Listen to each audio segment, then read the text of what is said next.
Hi, I am an organizational expert. My name is Andrew Mellen, and I am also the author of Unstuff Your Life. Kick the clutter habit and get organized for good.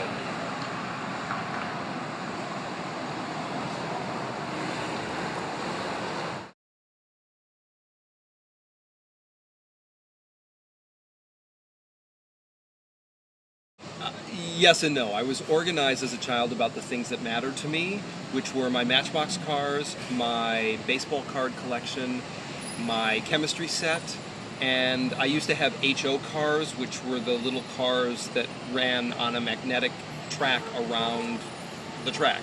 And so I used to repair those cars myself, and having the little components of the cars neatly organized so that when I was looking for a particular gear or a particular wheel, I could find them easily. These are the ways that I was organized. It wasn't anything that I was particularly conscious of. It just served me. I stopped collecting baseball cards and Matchbox cars and started to collect music, record albums. And those were, again, organized by artist, and then within the artist, the albums in order of release. Led Zeppelin's a perfect example because their albums were actually numbered. So inside the Led Zeppelin section, 1, 2, 3, and then 4, which is the Stairway to Heaven album, and 5, House of the Holy. And so they were all organized according to not only the artist, but also the year of the release. And that was an easy way to keep track of things.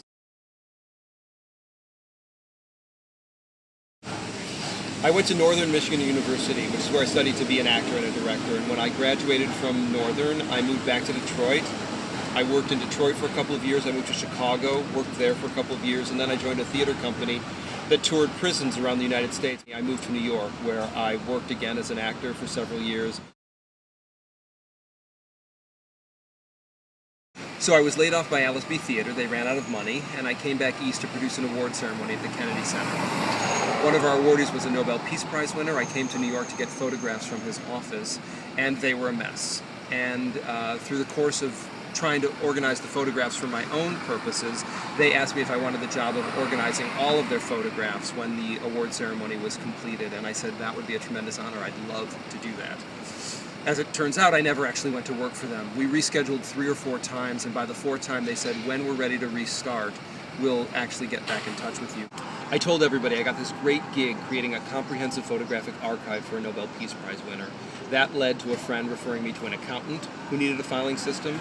The accountant referred me to clients of hers who would show up with a duffel bag full of receipts saying, I'm getting letters from the IRS, I haven't filed taxes in 5 years, I'm totally freaked out, can you help me make sense out of this? Every job led to 2 or 3 more jobs until this is what I was doing full time. I was still working freelance as a director and an actor at the time.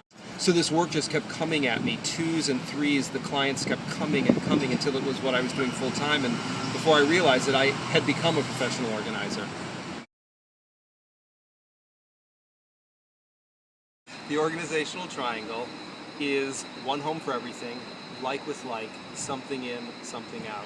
And the organizational triangle is the foundation of all of the work that I do with people around getting and staying organized. So once again, it's one home for everything, like with like, something in, something out. One home for everything means everything has one home and only one home. I don't care where the home is, but you need to establish that home, and whatever it is, you're either using it or it's in its home waiting to be used. You'll always be able to find it in 30 seconds or less. Like with like means all like objects live together. Not most of them, but all of them. So all of your office supplies live together, all of your Legos live together, all of your tools live together. That way you're not setting up a system again where most of the tools are in the toolbox, but maybe the screwdriver's in the junk drawer in the kitchen, and then when you need a screwdriver and you go to the toolbox to find it, you're surprised that it's not with all of its brothers and sisters. One home for everything, like with like, you'll be able to find anything in 30 seconds or less. The third leg of the triangle, something in, something out, is all about achieving stuff equilibrium. So once you have enough of everything that serves you and nothing that doesn't, you're at stuff equilibrium. So we're no longer accumulating things and bringing them in, we're just replacing them. So whether you're upgrading or something fails and it needs to be replaced, we're not just bringing things in, particularly if they're on sale and we think, well, it's a bargain. It's not a bargain if you don't need it. Now, if your child says, I want a new toy, you can of course reply, that sounds great. We have it in the budget, let's get you a new toy. Which of your old toys are you ready to let go of so we can pass that along to somebody else? It's another way to maintain stuff equilibrium, and also to have it be a learning moment for your child, that they understand that we're not just in the business of accumulating more and more things, but we understand that we're stewards of the objects that we have around us, and we enjoy them for a period of time, and then we share them with other people.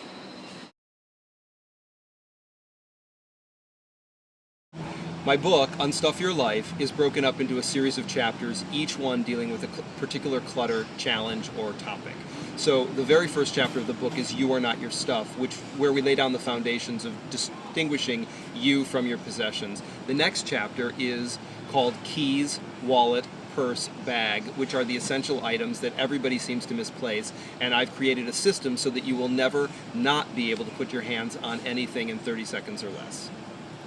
People should buy Unstuff Your Life because it is a clear and concise how-to manual on getting and staying organized.